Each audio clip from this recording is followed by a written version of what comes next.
1/3 ലോഡിൽ ചെയ്യുന്നു.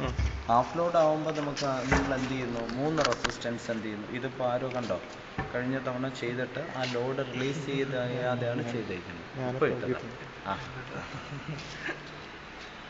അപ്പോൾ ഇങ്ങനെ വെച്ച് ചിലപ്പോൾ ആരെങ്കിലും സ്റ്റാർട്ട് ചെയ്ത് കഴിഞ്ഞാൽ ഫുൾ ലോഡിൽ ജസ്റ്റ് ഞങ്ങൾ നോക്കായിരുന്നു റെസിസ്റ്റൻസ് വെക്കുമ്പോൾ അതിന്റെ പ്രിൻസിപ്പിൾ നോക്കാം. അപ്പോൾ നമുക്ക് എന്ത് ചെയ്യാമെന്ന് വെച്ചാൽ, ആദ്യം എന്ത് ചെയ്യുന്നു എന്ന് വെച്ചാൽ, നമ്മൾ 3 റെസിസ്റ്റർ നമ്മളിപ്പോൾ ഹാഫ് ലോഡിൽ ചെയ്യുന്നുവെങ്കിൽ, ഇപ്പം നമുക്ക് 2/3 ലോഡ് പറയുകയാണ്, 1/3 2/3 പറയുകയാണെന്നിരിക്കട്ടെ.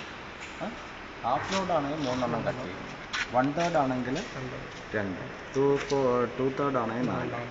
ഏതിൽ പറയുന്നു അതനുസരിച്ച് റെസിസ്റ്റൻസ് കട്ട് ചെയ്യും. ക്വസ്റ്റ്യനിൽ പറയും 1/3 ലോഡാണോ 2/3 ലോഡാണോ എല്ലാം പറയും. ഹാഫ് ലോഡ് ഇല്ലെങ്കിൽ നമ്മൾ ക്വസ്റ്റ്യൻ തിരുത്തും. എന്ന് വെച്ചാൽ ഇപ്പോൾ ഏതാണോ അവൈലബിലിറ്റി അതനുസരിച്ച്.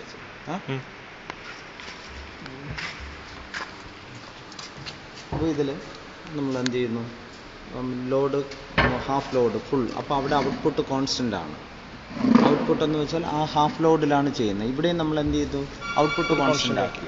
അതിലും ഔട്ട്പുട്ട് കോൺസ്റ്റൻ്റ് എന്ന് വെച്ചാൽ ഇപ്പോൾ ഔട്ട്പുട്ട് അതിൽ എത്രയാണ്, VHP 16 ആണ്. അപ്പോൾ 3 റെസിസ്റ്റൻസ് കട്ട് ചെയ്യുമ്പോൾ 8 ആണ്.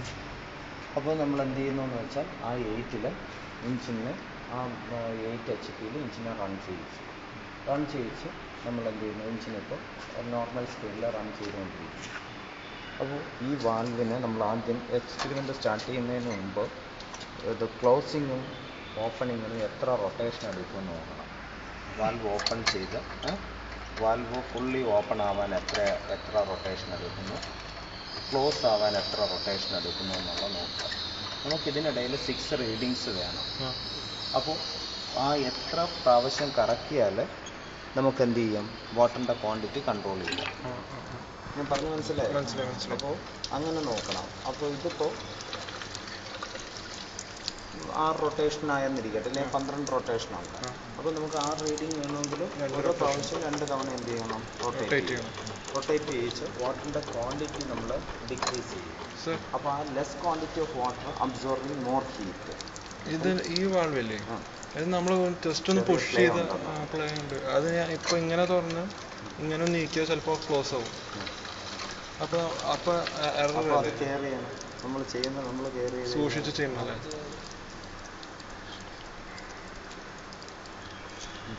അപ്പോൾ നമ്മൾ എന്ത് ചെയ്യുന്നതെന്ന് വെച്ചാൽ, ആദ്യം ഫുള്ളി വാട്ടർ ഓപ്പൺ ആക്കിയിട്ട് ടൈം നോട്ട് ചെയ്യും. 10 cc ഫ്യൂവലിനുള്ള ടൈം നോട്ട് ചെയ്യും. അതിന് ശേഷം വാട്ടറിൻ്റെ ക്വാണ്ടിറ്റി കുറയ്ക്കുന്നു. 1-2 റൊട്ടേഷൻ കൊടുത്ത്, ചിലപ്പോൾ 1 റൊട്ടേഷന് കൊടുത്താൽ മതിയാവും. അപ്പോൾ കൊടുത്ത് എന്ത് ചെയ്യുന്നു, അപ്പോൾ കുറച്ച് നേരം ഓടാൻ അനുവദിക്കണം. ഈ വെള്ളം എല്ലാം പോയി ഹീറ്റിന് അബ്സോർവ് ചെയ്ത് വരണ്ടേ. ഉടനെ വാൽവ് ഓപ്പൺ ചെയ്ത് ഉടനെ തന്നെ വെള്ളം പോയി കഴിഞ്ഞാൽ നമ്മൾ നോട്ട് ചെയ്യുന്ന ടെമ്പറേച്ചർ കറക്റ്റ് ആയിരിക്കില്ല. ഈ ടെമ്പറേച്ചർ വാട്ടർ ജാക്കറ്റിലൂടെ പോയി കറങ്ങി ഹീറ്റെല്ലാം വലിച്ചെടുത്ത് തിരിച്ചു വരണം. അപ്പോൾ അതിനുള്ള ഒരു ടൈം കൊടുക്കും. ആ ടൈം ഒരു ടെമ്പറേച്ചർ നോട്ട് ചെയ്യുക, ഫിക്സഡ് ടെമ്പറേച്ചർ എപ്പോൾ എത്തുന്നു എന്ന് നോക്കുക. അതിനുശേഷം ടൈം ഫോർ 10 cc നോട്ട് ചെയ്യുക. വീണ്ടും വാട്ടറിൻ്റെ ക്വാണ്ടിറ്റി കൺട്രോൾ ചെയ്യുക, ടൈം നോട്ട് ചെയ്യുക. ഇങ്ങനെ ഓരോ ടൈമിൽ നോക്കി ടെമ്പറേച്ചർ ഇൻക്രീസ് ചെയ്ത് വരികയാണെന്നിരിക്കട്ടെ. അപ്പോൾ ഇവിടെ നമ്മൾ എന്ത് ചെയ്യുന്നു, ടെമ്പറേച്ചറാണ് നോട്ട് ചെയ്യുന്നത്. കൂളിംഗ് കർവിൽ ടെമ്പറേച്ചറും എക്കണോമിക് സ്പീഡിൽ സ്പീഡും എന്നുള്ളതേ ഉള്ളൂ. ഇവിടെ നമ്മൾ കണ്ടുപിടിക്കുന്ന the best jacket temperature at which specific fuel consumption minimum, brake thermal efficiency maximum. ആ ബെസ്റ്റ് ജാക്കറ്റ് ടെമ്പറേച്ചർ കണ്ടുപിടിക്കുന്നത്. ഇത് economic speed, the speed at which specific fuel consumption minimum, brake thermal efficiency maximum. Calculation രണ്ടിലും same തന്നെയാണ്. അതായത് ഇവിടെ കാര്യം എന്ന് വെച്ചാൽ, ഇതിപ്പോൾ ലോവർ സ്പീഡ് വരുന്ന സമയത്ത് എന്ത് ചെയ്യും, ഫ്യൂവലിൻ്റെ മിക്സിങ് പ്രോപ്പർ ആയിരിക്കില്ല, പുവർ മിക്സിങ് ആയിരിക്കും. അപ്പോൾ കുറേ അൺബേൺഡ് കാണും. അപ്പോൾ മിക്സിങ് കറക്റ്റ് ആവാത്തത് കൊണ്ട് എന്ത് ചെയ്യും, കൂടുതൽ ഫ്യൂവൽ എടുക്കും. അപ്പോൾ സ്പെസിഫിക് ഫ്യൂവൽ കൺസപ്ഷൻ ആദ്യം കൂടുതലായിരിക്കും. എന്നിട്ട് പിന്നീട് ഇങ്ങോട്ട് വരുമ്പോൾ അപ്പോൾ ഇവിടെ ബ്രേക്ക് തെർമൽ എഫിഷ്യൻസിയും കുറവാണ്. പിന്നെ സ്പീഡ് കൂടി വരുന്ന സമയത്ത് കറക്റ്റ് ഫ്യൂവൽ എന്ത് ചെയ്യും, കറക്റ്റായിട്ട് ബേൺ ആവുന്ന സമയത്ത് തെർമൽ എഫിഷ്യൻസി മാക്സിമം ആവും. ഈ സമയത്ത് വാൽവ് അതിൻ്റെ ഫങ്ഷൻസ് കറക്റ്റായിട്ട് പെർഫോം ചെയ്യും. അപ്പോൾ ഓപ്പണിങ് ക്ലോസിങ് ഒക്കെ കറക്റ്റ് ഇതിലായിരിക്കും. ആ ടൈമിലായിരിക്കും നമുക്ക് ഇത് രണ്ടും മാക്സിമം മിനിമം ആവുന്നത്. പിന്നെ അതേസമയം ഹയർ ടെമ്പറേച്ചർ വരുന്ന സമയത്ത് നമുക്ക് എന്ത് ചെയ്യും, പുവർ മിക്സിങ് ആയിരിക്കും. അതായത് റിച്ച് മിക്സറാണ്, കുറേ ഫ്യൂവൽ ബേൺ ആവില്ല. അപ്പോൾ വീണ്ടും ഫ്യൂവൽ കൺസപ്ഷൻ വീണ്ടും കൂടും.